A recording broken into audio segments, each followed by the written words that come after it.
Hello there. I'm Sorry Saris, and today's video will be the first part of a new series I'm doing. I'll be revisiting old art and characters and then redrawing/redesigning them.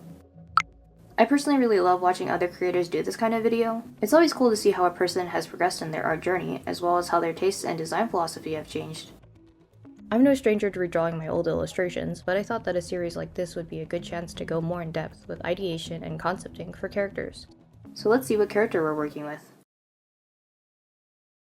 I have no idea who this is. I found them in my elementary school sketchbook, and I don't think I've drawn them again since back then. They seem to be some kind of fairy with a connection to the moon. I can work with that. Before we start the redesign process, I did a rough sketch of their design as is to help me think about which aspects I wanted to focus on. My goal with these redesigns isn't to completely overhaul the original concept, but more like trying to execute it to my current standards. The main thing that stood out to me from the original design were her color palette and mood motifs, because I like the idea of having a night-themed character with this brighter palette.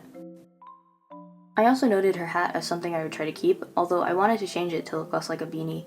The thing I felt needed the biggest change was her outfit. It looks so weirdly casual and too modern for a fairy, since it's basically just a tank top, a skirt, and her croc things.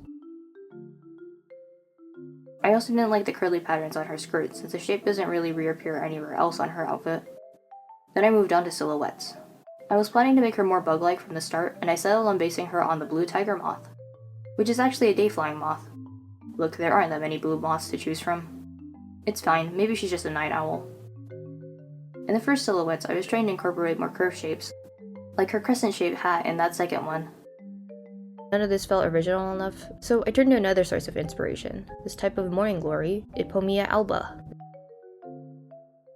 It's also known as the moonflower because the flowers open at night. I thought this would be perfect to include in a moon-themed fairy character, so I added the shape of the flower to the bottom of her skirts and also added them as decorations to the straps of her dress and her hair.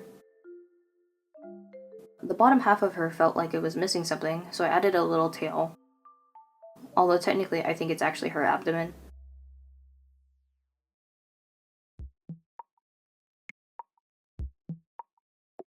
At this point, I was thinking more about her potential story. My basic idea is that she's a younger fairy that's training to be a representative of the moon fairy. She has a lot to learn, but she's very enthusiastic about her role. For now, she's just doing smaller things like delivering and receiving messages. To show her job better, I went back and added those wrapped scrolls to hang from her belt, and a little mail horn that she keeps on her side.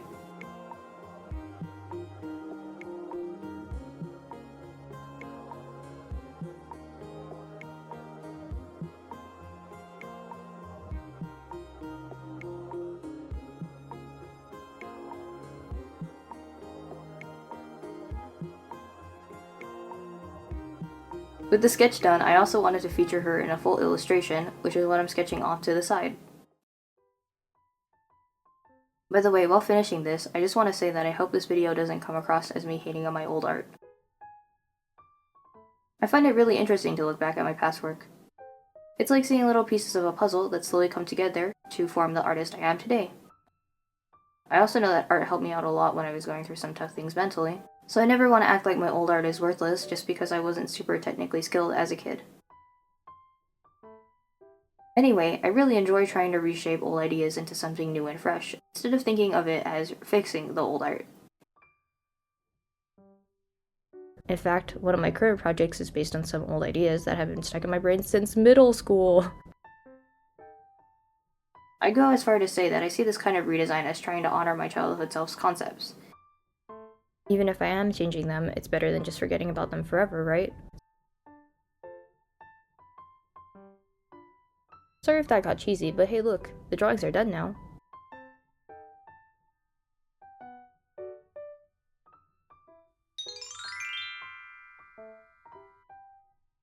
I think she turned out super cute, and I'm really happy with how the illustration came out. Since she's based on morning glories, I think I'll name her Gloria. That's it for this video. I hope you enjoyed watching. Feel free to leave a like if you did, and if you want to see future videos from me or future videos in the series, you can also subscribe. I try to upload every week on Saturdays. Bye!